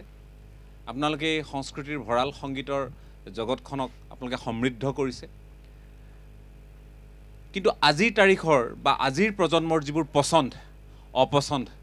যি বুলিয়ে নকওঁ লাগে বা সৃষ্টিৰ কথাও যদি কওঁ বা মই পুনতে যিটো কথা কৈছিলোঁ আপুনি মই ইয়াতে সেই কথাটো আকৌ এবাৰ দোহাৰিব খুজিছোঁ সেয়া হ'ল যে ঘপককৈ আমি কাৰোবাক উজলি উঠা দেখোঁ এটা গীতত বা হঠাৎ এটা প্ৰজন্মৰ মাজত তেওঁৰ এগৰাকী চেলিব্ৰিটি হৈ পৰে কিন্তু আপোনালোকে ইমানবোৰ সৃষ্টি দিলে ইয়াত আপোনালোকে কিন্তু এদিনতে এই পৰ্যায়লৈ আপোনালোক আগবাঢ়িব পৰা নাছিল সময় দিছে আপোনালোকে যথেষ্ট সময় দিছে নিজৰ চিন্তা দিছে নিজৰ ধ্যান নিজৰ তপস্যা সকলোখিনি আপোনালোকে দিছে কিন্তু মই যদি এই যিটো প্ৰজন্মৰ মাজত যিটো তফাত বা পাৰ্থক্য বা চিন্তাৰ বা চেতনাৰ পাৰ্থক্যৰ কথাটো যদি কওঁ এগৰাকী গীতিকাৰ হিচাপে যদি মই আপোনাক এই কথাখিনি সোধোঁ আপুনি পাৰ্থক্যটো কেনেধৰণে অনুভৱ কৰে নহয় তাৰমানে কথাটো হৈছে কি মই কিন্তু গোটেই হেৰি মানে প্ৰক্ৰিয়াটোত মই আশাবাদী মানে এইটো কথাত কৈছোঁ যে আমি যি সময়ত সেই আপুনি যিখিনি সময়ৰ কথা কৈছে আমি যথেষ্ট চিৰিয়াছলি আৰু সেই সময়ত সেই সংগীত ৰচনা কৰিছিলোঁ আৰু সংগীত ৰচনা কৰাৰ ক্ষেত্ৰত মই মোৰ ব্যক্তিগতভাৱে মই যিখিনি জানো কাৰণ মই আছিলোঁ চাকৰি হিচাপে বিশ্ববিদ্যালয়ত মই অধ্যাপনা কৰিছিলোঁ আৰু সেই হিচাপে মই যথেষ্ট সময় মোৰ যিটো বৃত্তি আছিলে প্ৰফেশ্যন মানে শিক্ষক হিচাপে মই তাত সময় নষ্ট কৰিবলগীয়া হৈছিল সময় দিবলগীয়া হৈছিলে কিন্তু সংগীতে মোক আনহাতেদি মানে টানি আনিছিলে আৰু মই সেইকাৰণে কোনোবাই সুধিলেই কওঁ যে মোৰ হ'ল এইটো হ'ল সংগীত হ'ল মোৰ নিচা আৰু শিক্ষকতা হ'ল পেচা কিন্তু সেই সময়খিনি মই ভগাই ল'ব লাগিব আৰু সেইমতে মই ভগাই লৈছিলোঁ সেইকাৰণে বেছিখিনি সংগীতেই মই ৰাতি নিশা মই সৃষ্টি কৰোঁ আৰু কৰোঁতে মানে মোৰ কথাটো হয় কি মই এই অলপ আগতে আলোচনা হৈছে মই শুনি আছোঁ আলোচনাটো তাত যে সেই গীত লিখা আৰু গীত সুৰ কৰা সেইকাৰণে মোৰ প্ৰায় মই হিচাপ কৰা নাই কিমান গান তে বহু হাজাৰৰ ওপৰ নিশ্চয় হ'ল তাৰ ভিতৰত আধা 500 অন্তত 400-500 গান সুৰ কৰিছোঁ কিন্তু মই সুৰৰ ওপৰত সদায় কথা লিখোঁ সেইটো মোৰ গোটেইখিনি গীতেই মোৰ সুৰৰ ওপৰত কথা লিখা হৈছিল আৰু সেই হিচাপে তাৰমানে নিশাটোৰ ভিতৰতে কেতিয়াবা 4-5টা গান মই কৰিবলগীয়া হৈছে তাৰ উদাহৰণ আছিলে মুনমিৰ কেছেটটোত অৱস্থাত পৰি মই নিশাটোৰ ভিতৰত 7টা গান কৰিছিলোঁ গতিকে সেইখিনি কৰিছিলোঁ কাৰণ আমি অন্তৰখন ঢালি দিছিলোঁ আমি আবেগ অনুভূতি দিছিলোঁ আৰু সংগীতৰ কাৰণে মই জনাত এইখিনি খুব প্ৰয়োজন আৰু এই যে নৱপ্ৰজন্মৰ কথা সোধা হৈছে মই আশাবাদী শব্দটো কৈছিলোঁ কাৰণ এই ক্ষেত্ৰত এটা কথা হৈছে কি মই নিঃসন্দেহে জানো যে এতিয়াৰ যিখিনি নৱপ্ৰজন্ম তেওঁলোকে কিন্তু টেকনিক্যালি সংগীতটো খুব ভালকৈ জানে মাথোন কথাটো হৈছে কি সৃষ্টিৰ বাবে যিটো আন্তৰিকতা যিটো আবেগ অনুভূতি লাগিব সেইটো হয়তো কিছু পৰিমাণে তেওঁলোকে সেই তেওঁলোকৰ কাৰিকৰী জ্ঞানৰ সৈতে একেলগ কৰিবলৈ অলপ এতিয়ালৈকে মানে পৰিপক্কতাটো অহা নাই কিন্তু আহিব বুলি মই আশাবাদী আৰু আনহাতেদি পৰিৱেশো ঠিক অকণমান পৰিৱৰ্তন হৈছে সময়ৰ পৰিৱৰ্তন হৈছে টেকন'লজি চেঞ্জ হৈছে আগতে কথাটো আছিলে কি প্ৰৰোচনা আছিলে যে কেছেট এই হীৰেণ গোহাঁয়ে ক'লে কেছেটৰ সময়ৰ কথা আৰু সেই কেছেটত মই খুব বেছিকৈ জড়িত হৈ পৰিছিলোঁ আৰু সেইকাৰণে মই কলিকতা বম্বে কনষ্টেণ্ট গৈ পেলাই মই ৰেকৰ্ডিং কৰিবলগীয়া হৈছিলে বম্বেৰ প্ৰায়খিনি সেইখিনি সময়ৰ শিল্পী কুমাৰ চানু অভিজিৎ সাধনা সৰগম কবিতা কৃষ্ণমূৰ্তি কলিকতাৰ উষা উথুপকে আদি কৰি সেই কৰাৰ সুবিধা পাইছিলোঁ আৰু সেই হিচাপে এটা প্ৰৰোচনা আছিলে যে সেই কেছেটটো ভাল হ'লে গান ভাল হ'লে মানে আদৰি ল'ব শ্ৰোতাই কাৰণ আমি যেতিয়া সংগীত চিন্তা যিহেতু কৰিছিলোঁ গতিকে সংগীত সৃষ্টিৰ এটা প্ৰক্ৰিয়া আছে প্ৰক্ৰিয়াটো এনেকুৱা যিজনে সংগীতটো সৃষ্টি কৰে তেওঁৰ ৰুচি অনুযায়ী সৃষ্টি কৰে কিন্তু সেইটো গ্ৰহণ কৰিব কঢ়িয়াই নিয়ে শিল্পীসকলে মই আকৌ আপোনাৰ কাষলৈ যাম মই আৰু দুটামান কথা আপোনাক সুধিবলগীয়া আছে অৰ্থাৎ আমাৰ দৰ্শকক জনাবলগীয়া আছে মই আকৌ এবাৰ আহিব খুজিছোঁ সৈয়দ ছাদুল্লাহ ডাঙৰীয়া আপোনাৰ কাষলৈ আমি যিবোৰ কথা পাতি আছোঁ এই কথাখিনি আমি আজি পাতিবলগীয়া হোৱাৰ কিছু কাৰণ নথকা নহয় মই সকলো আজিৰ প্ৰজন্মৰ শিল্পী হওক সংগীতজ্ঞ হওক বা সুৰকাৰ হওক গীতিকাৰ হওক আজিৰ প্ৰজন্মৰ মই কোৱা নাই যে তেওঁলোকে ভাল কাম কৰি থকা নাই মই ক'ব খুজিছোঁ যে বহুতেই বহুত ভাল কাম কৰিছে য'ত তেওঁলোকৰ একাংশৰ কিন্তু সাধনাখিনি প্ৰতিফলিত হয় খুব সুন্দৰভাৱে কিছুমান কাম কৰি আছে কিন্তু ইয়াৰ পাছত কি এই গোটেই প্ৰক্ৰিয়াটোৰ ওপৰত শ্ৰোতাৰ এটা ৰুচিবোধৰ ওপৰত নিৰ্ভৰ কৰে আৰু এই যে ৰচিবোধটো এইটো সময় সাপেক্ষে সলনি হৈ গৈ থাকে কাৰণ কি এতিয়া আপুনি মন কৰিব যে সেই তাহানিৰ গীতবোৰ আমাৰ মৰমৰ জয়ন্ত হাজৰিকাৰ গোৱা গীতবোৰ বা ভূপেন দাৰ খগেন মহন্ত সেইসকলৰ দীপালী বাইদেউৰ সেই গীতবোৰৰ জনপ্ৰিয়তা কমি গ'ল বুলি আমি ক'ব নোৱাৰোঁ একেখিনিয়ে শ্ৰোতা চলি আছে আৰু এই যে জনপ্ৰিয়তাটো সেইটো নিৰ্ভৰ কৰে যিটো গীতে যিটো কবিতাই যিটো লিখাই যিটো সুৰে শ্ৰোতাৰ অন্তৰ চুই যায় সেইটোকেই চিৰসেউজ গীত বুলি কোৱা হয় আখ্যা দিয়ে শ্ৰোতাই গীতিকাৰ বা সুৰকাৰে নিজে ক'ব নোৱাৰে যে এই গীতটো এতিয়া মুন্মীৰ কথা ক'লে প্ৰশান্ত দাই সেইটো গীত এতিয়াও মানুহে গায় বা ডলি গালে ভাল লাগে ফুলবাহী এতিয়া সেইটো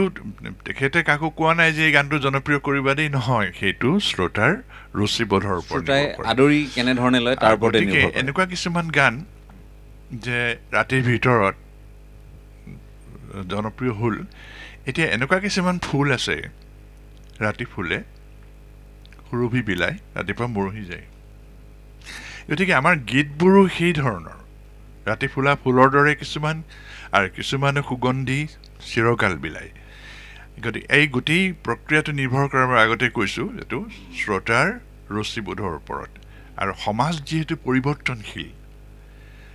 এটা এটা নতুনত্ব বিচাৰি শ্ৰোতাই কিবা এটা বিচাৰে ক'ৰবাত এটা নতুনত্ব পালে জনপ্ৰিয় হ'ল আকৌ সেইটো পাহৰি যায় কিন্তু এটা কথা মই এটা হতবাক হওঁ এতিয়াৰ প্ৰজন্মৰ মাজত প্ৰতিভাবোৰ দেখিলে সিদিনা এগৰাকীয়ে গীত এটা গাইছে ডলি গোস্বামীৰ ইমান সুন্দৰ গাইছে গতিকে এতিয়া মই ক'ব নোৱাৰোঁ যে প্ৰতিভা শেষ হ'ল বা এই পৰম্পৰাটো নাইকিয়া হৈ যাব অসমীয়া ভাষা বা অসমীয়াৰ এই সুৰকাৰৰ এই পৰম্পৰাটো শেষ হৈ যাব সেইটো ভৱিষ্যতবাণী কৰিব নোৱাৰোঁ কাইলৈ হয়তো এনেকুৱা সুৰকাৰ গীতিকাৰ ওলাব মোৰ বিশ্বাস দেই কাৰণ এই যুৱ প্ৰজন্মৰ মাজত মই বহুত প্ৰতিভা দেখিছোঁ আৰু এতিয়া এটা কথা হ'ল কি ৰাজেনে যিবোৰ গান কৰিলে হীৰেনে যিবোৰ গান কৰিলে বা মই কৰিলে বা প্ৰশান্ত দাই যিবোৰ গান কৰিলে এতিয়াৰ সৰু সৰু ল'ৰা ছোৱালীবোৰে সেই গানটো গায় ভাল লাগে মোৰ ফুলপাহী ডলি তাহানিতে গালে কিন্তু এতিয়াও আমি ইউটিউবত দেখিবলৈ পাওঁ কভাৰ কৰে এতিয়া কোনোবাই ক্লাছ ৪ৰ্থ শ্ৰেণীত ৫ম শ্ৰেণীত পঢ়া ছোৱালীয়েও গাই ভাল লাগে মোৰ তাৰমানে কি সেই গীতটো জনপ্ৰিয় হৈ থাকিব সেই ধৰণৰ নতুন গীতো সৃষ্টি হ'ব এতিয়া হীৰেণৰ গান বা ৰাজেনৰ গান সেইদিনা গাইছে হেৰি কি হীৰেণে লিখিছিলে গানটো কি আছিলে কুমলীৰ এই ছবিখন বহুত বছৰ হ'ল সেইটো সুৰ কৰা এইটো আছিলে ইমান মোৰ প্ৰিয় গান এইটো দেই হয় হয় হয়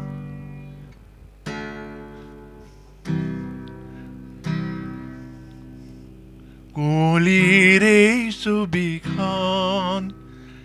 এইটো হীৰেণে লিখিছে সপোনৰ মিঠা ইন্ধন তাৰপিছত কি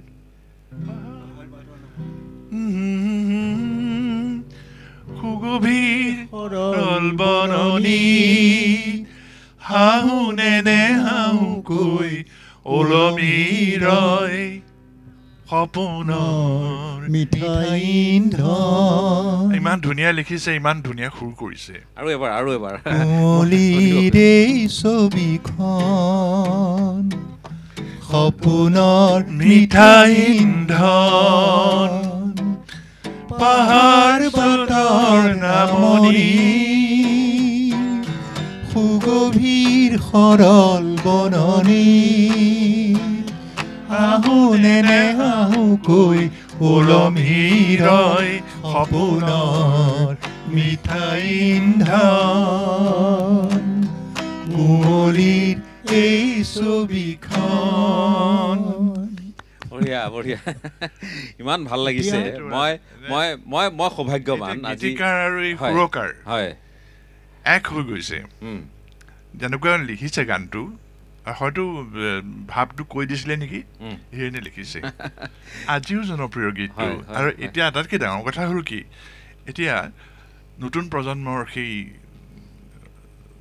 চতুৰ্থ শ্ৰেণীত পঢ়া বা পঞ্চম শ্ৰেণীৰ পঢ়া ছোৱালীয়ে গীতটো গায় ইমান প্ৰিয় ইমান ভাল পায় গীতটো আপুনি কিবা মই অলপ ক'ব বিচাৰিছোঁ কওক 1972 চন ক'ব নোৱাৰাকৈ এটা গীত লিখি পেলালোঁ সুৰো কৰি পেলালোঁ তাৰপিছত এদিন ডলি ঘোষ আহিলে সৰু ছোৱালী তেতিয়া স্কুলীয়া ছোৱালী মোক গান লাগে তে মই দেখিলোঁ যে কণ্ঠটোতো ভালেই ডলিৰ আগৰ পৰাই ভাল ঠিক আছে মই ডলিকটো মই সৰুৰ পৰাই পাওঁ কাৰণে মই তই বুলিয়ে মাতোঁ আৰু মই বোলো বহ শিকি লওঁ গানটো শিকি লোৱাৰ পিছত প্ৰায় 1.5 বছৰমান গ'ল শিকিলে ক'ৰবাত গালে আৰু এদিন মোক টেলিফোন কৰি ক'লে যে হিৰেণ দা আপোনালৈ এখন কণ্টেক্ট আহিব হিজ মাষ্টাৰ ভইচৰ পৰা আপুনি চহী কৰি দিব লাগে মইতো কোনোদিন হিজ মাষ্টাৰ ভইচৰ লগত কোনো তেনেকুৱা নাছিলে তাৰপিছত তাত দেখিলোঁ যে মাননীৰ এটা মাননীৰ কথা লিখা আছে তাত চহী কৰি দিব লাগে মই এটা মাননী পাম মাননী মাত্ৰ 20 টকা 20 টকা 20 টকা মই কিমান আনন্দ মোৰ ক'ব নোৱাৰোঁ আচ্ছা সেই গানটোৱে হ'ল নাহৰ ফুলা বতৰতে কেতিয়া কৰিলে গৈ কাই মনে মনে গৈ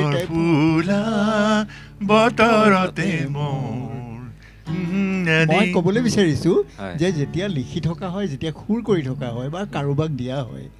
এই গানটোৱে যে ক্লিক কৰিব ক'ৰবাত গৈ কেনেকৈ ক'ব পাৰি এইটো ক'ব নোৱাৰি অৱশ্যে সেইটো হয় কিন্তু মই মোৰ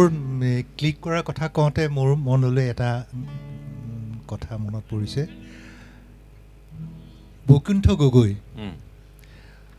বৈকুণ্ঠ গগৈৰ কাৰণে মই আমাৰ আকাশবাণী ডিব্ৰুগড়তে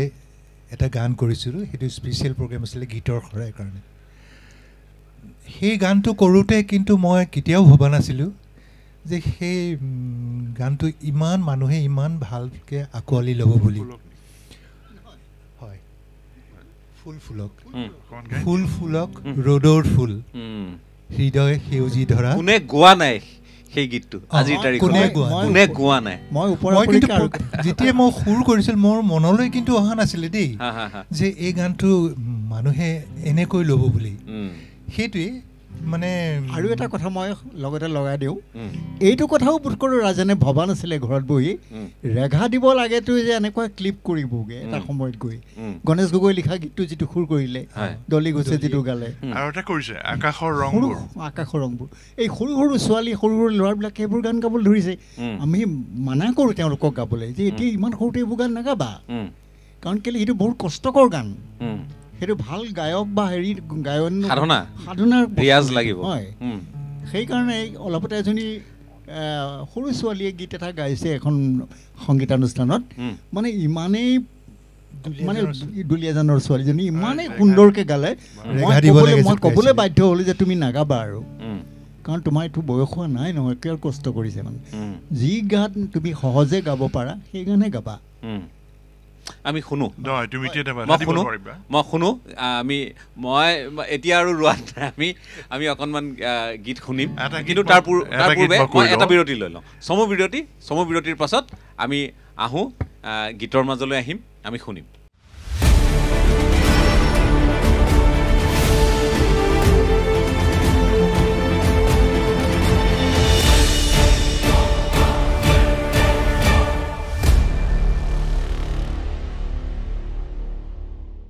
এটা চমু বাণিজ্যিক বিৰতিৰ পাছত আপোনালোকক পুনৰ স্বাগতম আপোনালোকে চাই আছে আমাৰ এই বিশেষ অনুষ্ঠান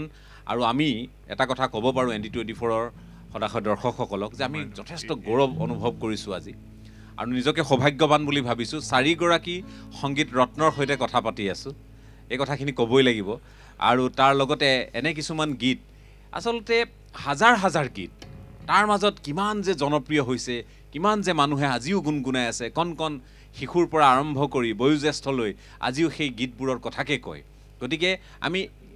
আজি যদি এটা অনুষ্ঠান আমি ইয়াত আৰম্ভ কৰোঁ এইটো শেষ কৰিবলৈ অতি কমেও আমাক 3-4টা সন্ধিয়া লাগিব সন্ধিয়া মই ঘণ্টাৰ কথা কোৱা নাই বা তাতকৈ বেছি সময় লাগিলেও আমাক কম নালাগিব মই যদি বচা গীতো লওঁ কিন্তু আমি কথা পাতিছিলোঁ কেইটামান গীত আপোনাৰ ফুল ফুলকৰ পৰা আৰম্ভ কৰি হয় এইটো কোন ফুল ফুলক বৈকুণ্ঠ গগৈ গাইছিলে প্ৰয়াত তেখেত ফুল ফুলক ৰ'দৰে ফুল হৃদয় সেউজী ধৰা ফুল ফুলক সূৰ্যমুখী ফুল প্ৰিয়তমা তোমাৰ খোপাত ফুল ফুলক ৰ'দৰে ফুল হৃদয় সেউজী ধৰা ফুল ফুলক সূৰ্যমুখী ফুল প্ৰিয়তমা তোমাৰ খোপা ফুল ফুলক ৰ'দৰে ফুল আৰু এটা গীত মই কৰিছিলোঁ 46 years 46 বছৰ হৈ গ'ল এতিয়া মই আচৰিত হওঁ যে এতিয়াও সেই সৰু সৰু ছোৱালীবোৰৰ প্ৰিয় আৰু এতিয়াৰ নতুন নৱপ্ৰজন্মৰ শিল্পীসকলে গীতটো গায় মন্দিৰা লাহিৰে গাইছিলে গানটো সূৰ্য কুমাৰ ৰাজাই লিখা তাহানিতে সুৰ কৰা মই এবাৰ ভবা নাই যে আজিও সেই গীতটো মানে নৱপ্ৰজন্মই গাব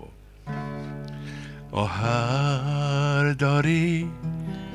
উভতি আঁতৰি গ'লা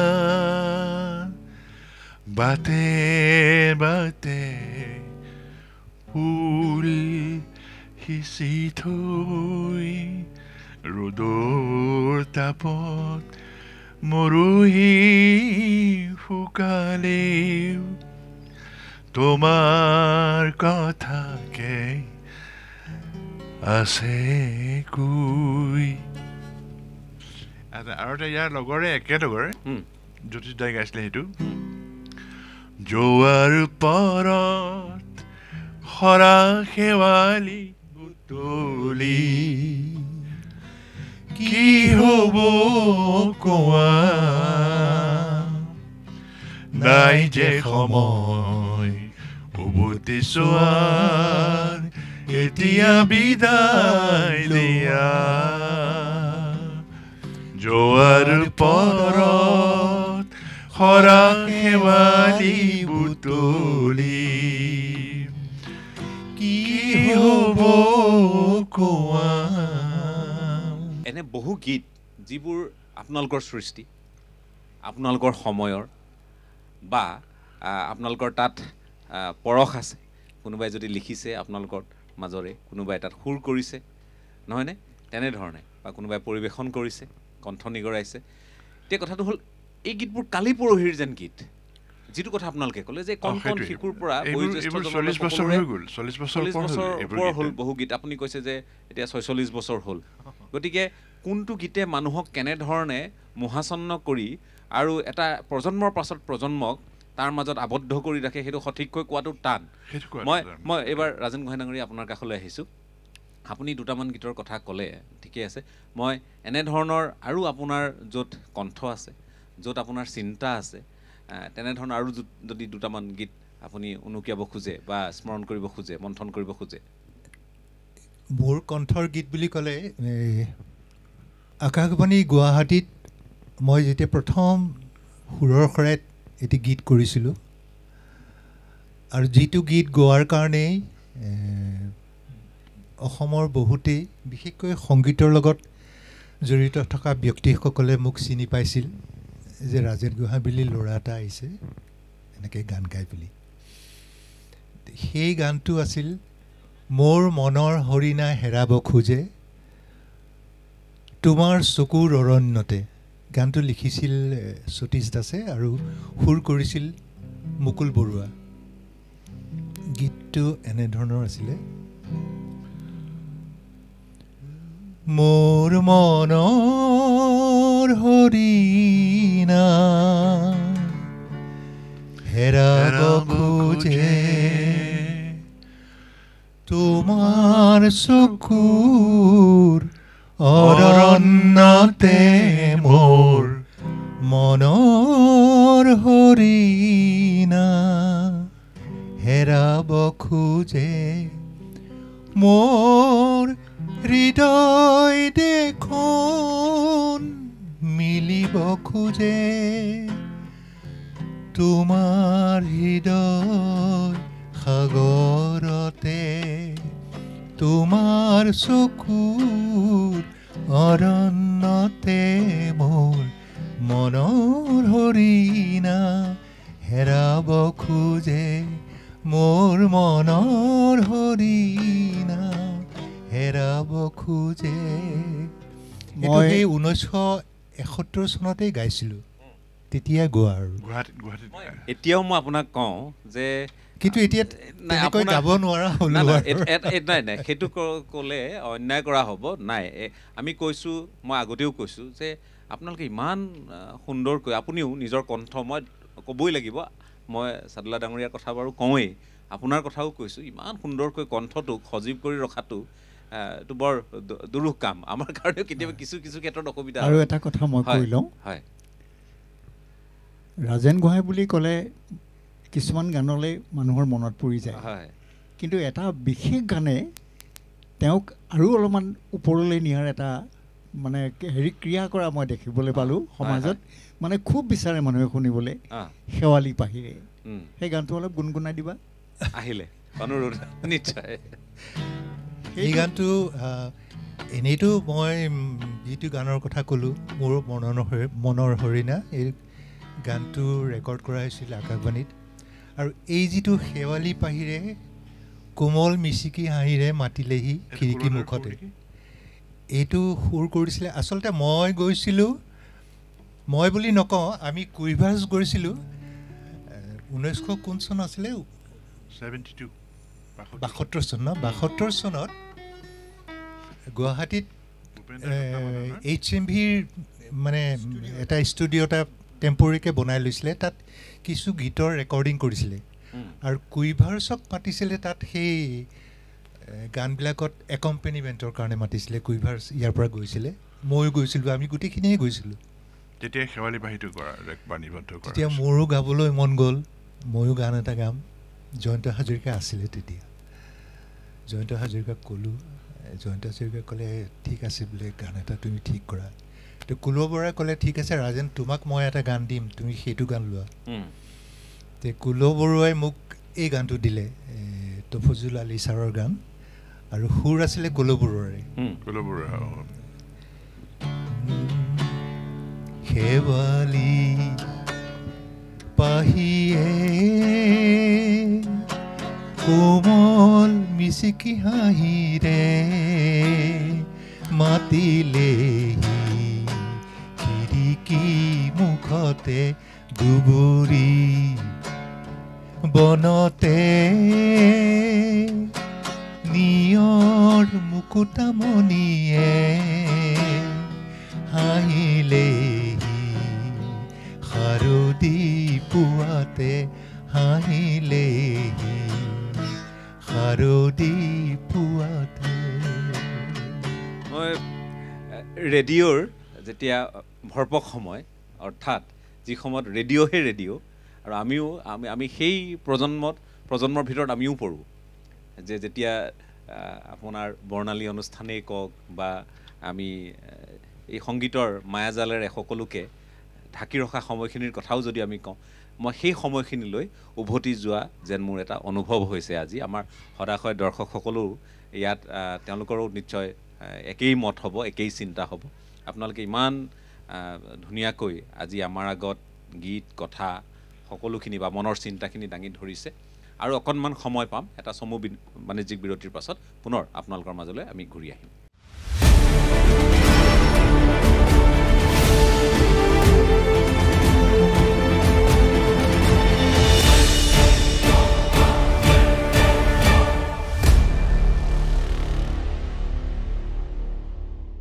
এটা চমু বাণিজ্যিক বিৰতিৰ পাছত আপোনালোকক পুনৰ স্বাগতম আপোনালোকে চাই আছে আমাৰ এই বিশেষ অনুষ্ঠান আমি ডিব্ৰুগড়ৰ পৰা অনুষ্ঠানটোৰ আঁত ধৰিছোঁ আৰু আমাৰ ষ্টুডিঅ'ত প্ৰশান্ত বৰদলৈ ডাঙৰীয়াও আছে আৰু ডিব্ৰুগড়ত আমাৰ সৈতে আমাৰ এই অনুষ্ঠানটোৰ সৌষ্ঠৱ বৃদ্ধি কৰিবলৈ আহি ব্লজম এক্সটিকাত আহি উপস্থিত হৈছে সৈয়দ চাদুল্লা ডাঙৰীয়া ৰাজেন গোহাঁই ডাঙৰীয়া হীৰেণ গোহাঁই ডাঙৰীয়া আমি কথা পাতিছোঁ গীতৰ মাজলৈ সেই সময়ৰ মাজলৈ উভতি গৈছোঁ যত্ন কৰিছোঁ আপোনালোককো যাতে এই মুহূৰ্তত আমি সংগীতৰ এই যাত্ৰাৰ বা এই পৰিক্ৰমাৰ এটা আভাস আমি যাতে দিব পাৰোঁ কাৰণ এওঁলোকে আমাক মহিয়ান কৰি ৰাখিছে আৰু আমাৰ সংগীতৰ জগতখনৰ সৌষ্ঠৱ বৃদ্ধি কৰি আহিছে বৰদলৈ ডাঙৰীয়া সামৰণিত কি ক'ব খুজিব মই বেছি সময় নাপাম যিহেতু সামৰণিৰ মন্তব্য যদি মই আপোনাক সোধোঁ বৰ ভাল লগা সময় গ'ল এই সময়টুকুৰা মই অৱশ্যে তাত থাকিব নোৱাৰিলোঁ যদিও মই অনুভৱ কৰি আছোঁ এতিয়া এই তিনিজন আৰু আপোনাৰ সৈতে যেন মই একাত্মবোধ হৈ আছোঁ আৰু এনেধৰণৰ সংগীতৰ কথা পাতি সংগীতৰ পৰিৱেশ পালে সঁচাই মনটো ভাল লাগে আৰু আশা কৰিছোঁ ভৱিষ্যতে যেন আমাৰ এনেধৰণে আৰু বাৰ্তালাপ হয় আৰু সংগীতৰ আপুনি কিবা ক'ব খুজিব বা চাদুলা ডাঙৰীয়া আপুনিও কিবা ক্ষমা কৰিব কিবা ক'ব খুজিব প্ৰশান্ত দা হ'ল মোৰ প্ৰিয় এগৰাকী সুৰকাৰ গীতিকাৰ কেতিয়াবা তেখেতৰ গান নকল মাৰোঁ বুলি মই পাৰ্মিশ্যন লৈ নাই নকৰিব মই ইমান ভাল পাওঁ বিশেষকৈ এই মুনমিয়ে গোৱা গান দলিয়ে কিমান আছে গাইছে আৰু প্ৰশান্ত দাৰ লগত সেই নিবিড় সম্পৰ্ক তাহানিৰ পৰাই আছে সংগীতৰ এটা সম্পৰ্ক বুলিয়ে ক'ব পাৰে আৰু প্ৰশান্ত দা কেনেকুৱা গীতিকাৰ মই কি ক'ম মোৰ এইটো দৃষ্টতা নাই ক'বলৈ এই অসমৰ ৰাইজৰ হিয়াৰ আমঠু এগৰাকী প্ৰশান্ত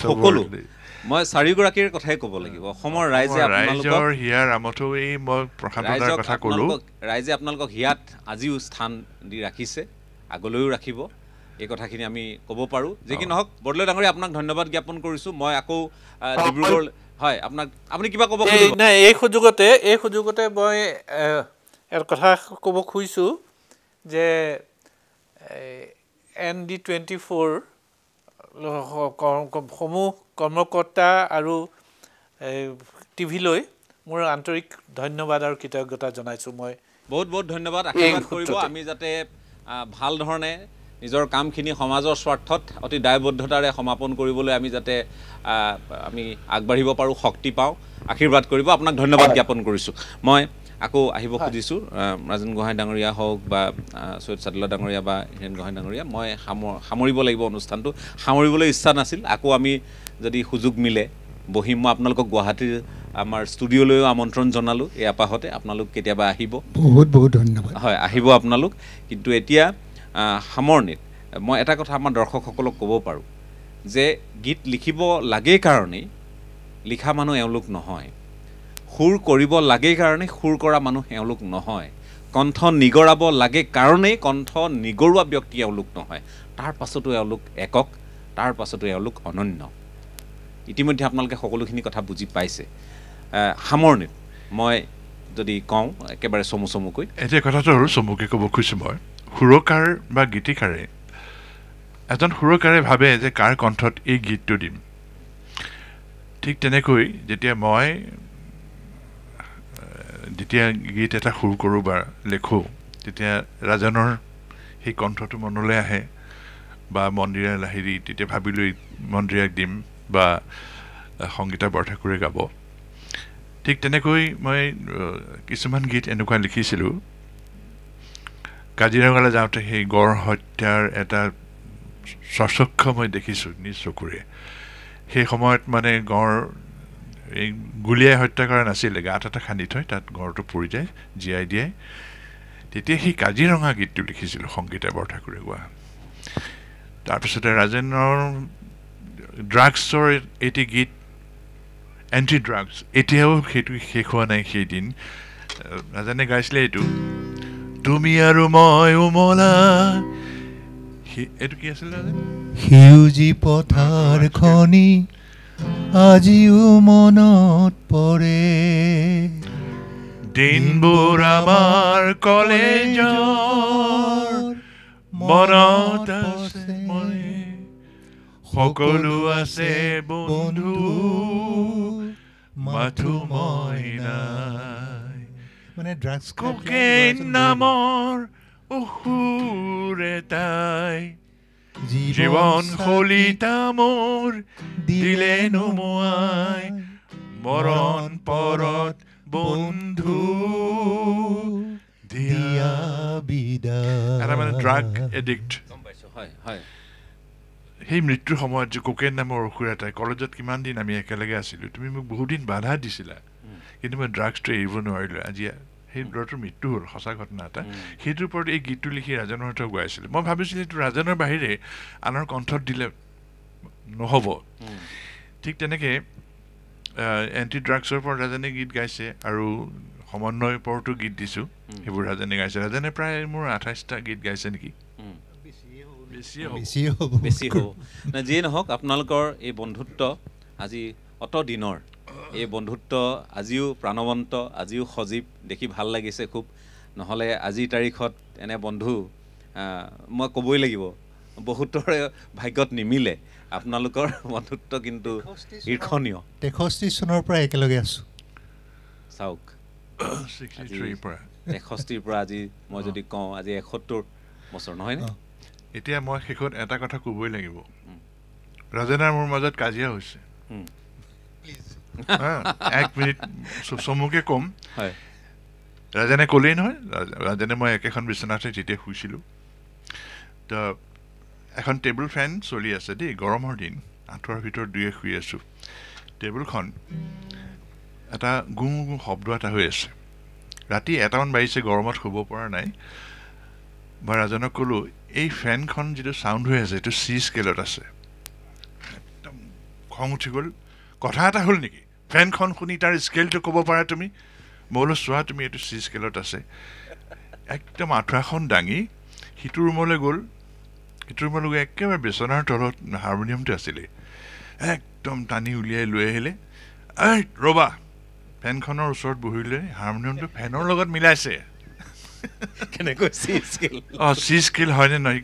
কথা হ'বই নোৱাৰে ফেনৰ সেইটো শুনি চি স্কেল বুলি ক'ব পাৰে নেকি তাৰপিছত আনফৰ্চুনেটলি সেইটো বি স্কেলত আছিলে মই ভাবিলোঁ টুপিটো পিন্ধিলে দেই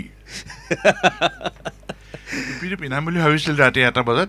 সঁচাকৈ টুপিটো পিন্ধি ল'লে আৰু হাৰমনিয়াম টানিলেগৈ নহয় হয় ধন্যবাদ জ্ঞাপন কৰিছোঁ অনুষ্ঠান সামৰিবই লাগিব এইটো আৰু উপায় নাই মই সকলোকে ধন্যবাদ জনাই অনুষ্ঠানটো সামৰিব খুজিছোঁ কিন্তু মই ধন্যবাদ আৰু কৃতজ্ঞতা পুনৰবাৰ জ্ঞাপন কৰিছোঁ আৰু অনুৰোধ জনাইছোঁ যাতে এটি গীতেৰে কেউগৰাকীয়ে এই অনুষ্ঠানটো সামৰে আমাৰ দৰ্শকসকলক এই অনুষ্ঠান চাই থকাৰ বাবে পুনৰবাৰ বহুত বহুত ধন্যবাদ জ্ঞাপন কৰিছোঁ এই গীতটো চাদুলাই লিখা আৰু সুৰ চাদুলাই কৰিছিলে আৰু গাইছিলোঁ মই ঘূনে ধৰিবলৈ নিদিবি মনক অসমীয়া জগতে জানে চিনি পাই তো জগতে জানে চিনি পাই তো মনটোৰ বাখৰুৱা মনটোৰ বাখৰুৱা ঘূনে ধৰিবলৈ নিদিবি মনত